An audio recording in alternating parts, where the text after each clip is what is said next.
Well, I'm so happy to be here and also freaked out.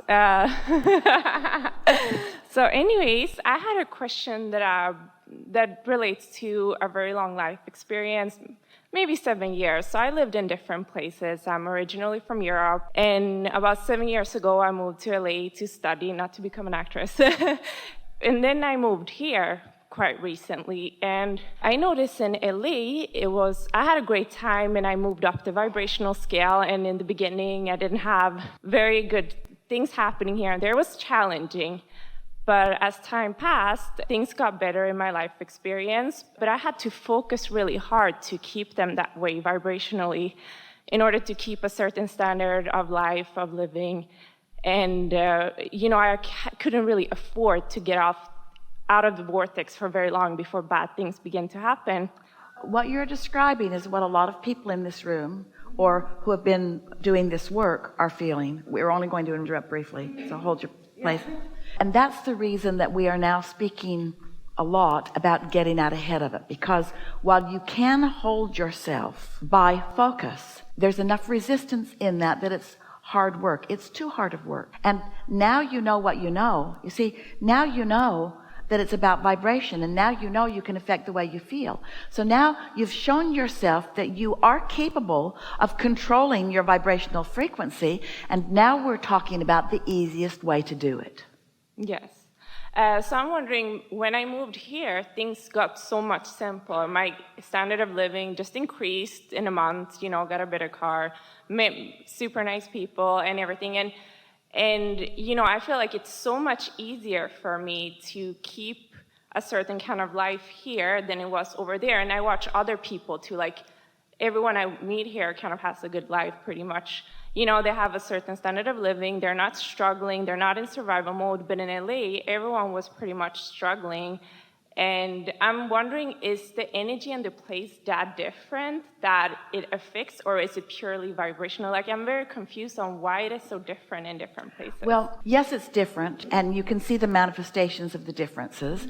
But the reason for the manifestational differences that you can see is about vibration, and it's about the balance of desire versus belief. And so a lot of people, they come from around the world to go there to satisfy dreams that they're not up to speed with. And so there's a bigger gap. Doesn't have to be, but what you're talking about is a bigger collective gap between what is desired and what is observed. And so people just have a little rougher ride. It doesn't have to be that way. But there's another factor that is more important, and that is you're there, you're launching your rockets, you are doing your best to tune in, and you are often in the receiving mode, even though you might not have been acknowledging it as that, but you're often in the receiving mode and received the impulse. In other words, your inner being said, follow me, and you followed your inner being here. You followed your inner being to the path of least resistance. And so let's not assign different geographic places or even different energetic places as more or less resistant, because it's all about you and what you're doing, because you could be anywhere and feel better about it. Yeah, and that's how I felt, because here I don't really know too much people here, so it's just easier for me to focus into that place and actually be intentional about what I'm creating. So you could tell that story a little differently. You could say, when I was there, I had more people who were suffering, and I was giving more of my attention to those suffering people, and so things didn't go as well for me. Then I moved to a place where I didn't know so many people, so I did much less of that. I did more following of my inner being, and I feel way better. That's the story. That's the story. Yeah.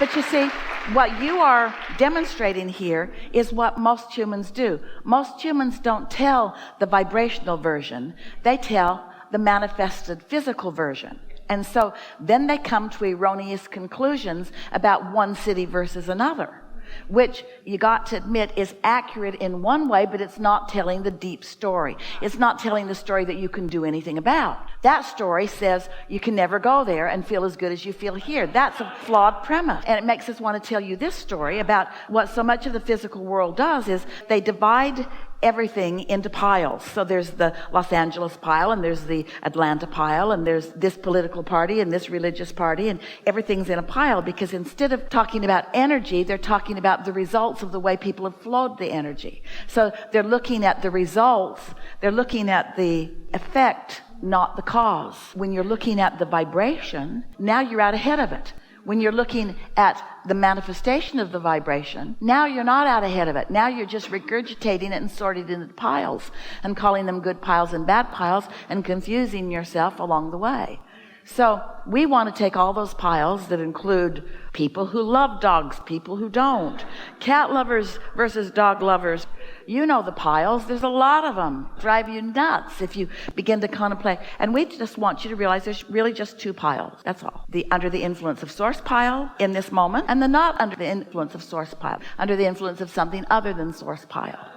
And each of those piles, no matter what the previous label was, has both of those in it. In every political party, there are those under the influence of source and those not. And in every pile of humanity, there are those who are approaching life vibrationally, following the resources of their inner being, or those who are struggling and doing it the hard way. And when you think about it, a lot of religious guidance has set you off on a flawed-footed premise. And it goes something like this. You are flawed as you are. There's something wrong with you. And you are here to get over that. And most religions say, and we'll show you the way. But in the acknowledging you as flawed or sinning or whatever, they're under the wrong influence. And so they really don't have anything to offer you. A lot of people these days are sort of shying away from the norms because they're beginning to discover that they too can tap in to source energy. You don't need someone else proclaiming your rightness or your wrongness. You can feel your alignment or not in the moment once you understand how it all works. We really like having these conversations, and we know that sometimes you might be listening here, especially if you're new to this conversation or to this program or this way of offering it. And you might just think that Esther is really sure of what she's saying because she doesn't deviate and there are no contradictions in it. And we like to say there's not a shred of evidence to the contrary of it because it is law-based.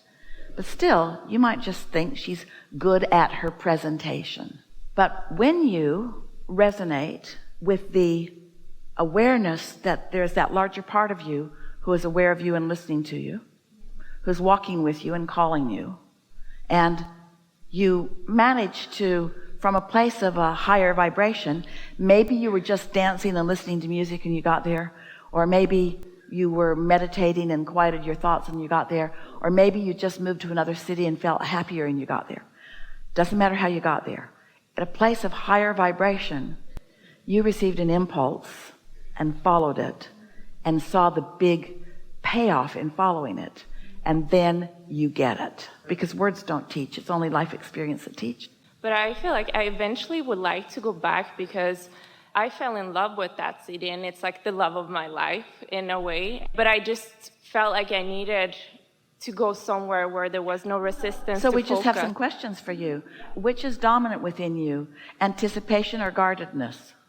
What do you mean by that? When you think about being anywhere on the planet, do you feel eager about it or a little frightened by it? Now I feel eagerness. Then you can go back. When you understand that your state of being is about your connection with Source, not about the city in which you are dwelling, now you can be anywhere. So what we're really talking about, this is wonderful. We want to emphasize this. Most people, and it's what's at the root of your concern here, most people are living conditional lives. If they see this condition, they feel good. If they see that condition, they feel bad. And then they come up with the flawed premise that they need to be able to control those conditions. If that city were like this city, then I would feel good when I'm in that city. You can't control those conditions. That's conditional living. Unconditional is rather than focusing upon the conditions that have manifest in either city, good or bad, better feeling or not, rather than depending upon the condition for the way you feel, which is what reacting is. Instead, you tune to who you really are. Quiet your mind. Quiet your mind. When you quiet your mind, there's no resistance. Your vibration rises. When your vibration rises, you hook in with source energy. We think that is the ultimate of unconditional. It's just your natural alignment. Do you see what we're getting at? And as you do enough of that until that's dominant, then you could be in any situation and still continue to feel good, or at least dominantly feel good. We're not saying that you would never see something that you don't want to see, but at least you'd know what to do about it. It's like you decide that you're on your own, you've learned a lot, you're feeling great, and you're going to go to a beautiful city somewhere. And you get on an airplane and you get into your transportation, and when you step out, you step into city sewer water.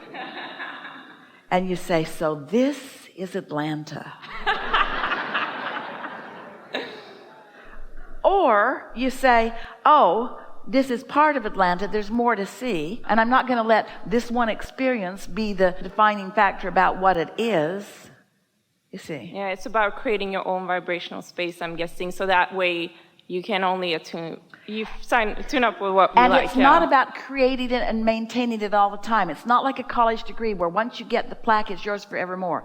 This is something that either is or isn't in the moment, depending on what you're doing with your focus. And it is something that is moldable. And all we're saying is the more you tune to who you really are, the more that will be dominant, the more that will be prominent, the easier that will be. Step one is ask. Contrast makes that easy. Step two is source answers, and that's not your work. Step three is you be aware of the way you feel and move in the direction of what feels best, which puts you in the receiving mode. Step four is getting really good at that. Wanting to feel good, so becoming a master at it by having all the tricks in your bag of tricks. Sometimes you do a focus wheel. Sometimes you make a list of positive aspects. Sometimes you just go out and do things that are pleasing to you. Sometimes you meditate. Often you meditate. Really often you meditate. Every day you meditate. We're just hinting a little bit. You allow your vibration to rise. That's step four. You're really, really, really, really good at it.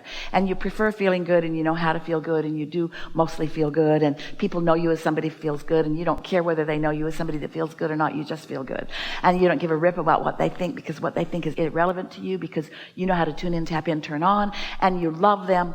That's step four. You're really good at that. Step five is you're back in LA.